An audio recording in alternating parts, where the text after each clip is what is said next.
Let's open up that box and see what you see in there. Okay, it's been a long time since I've opened it. The things he carried 73 years ago. There's my old hat that I had overseas.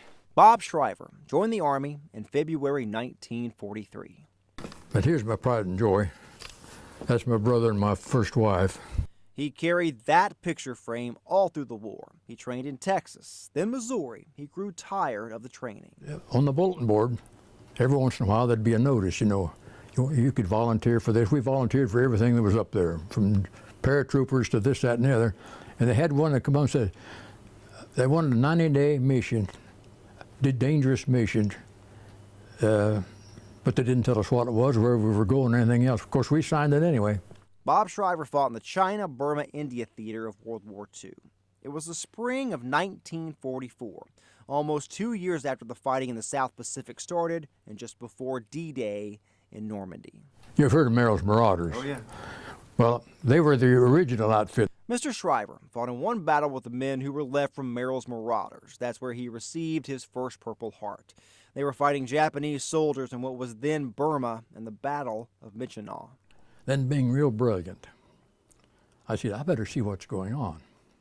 I raised up to look, and bam, he picked me off on the right shoulder. And so that was the first time I was hit. He was in the hospital for 2.5 months.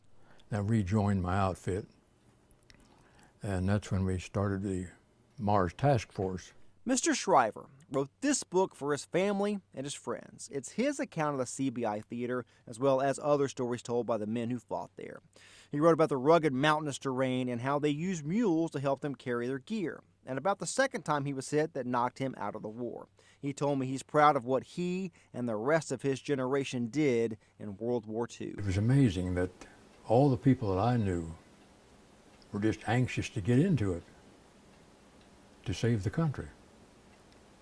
And we came a lot closer to losing it than anybody can imagine. He was only in the war for about a year and spent a lot of that time in the hospital, but he says he'll never forget what he saw in 1944 and 1945. Josh Rowe. We couldn't be more proud. As far as I'm concerned, we saved this country. News Channel 9.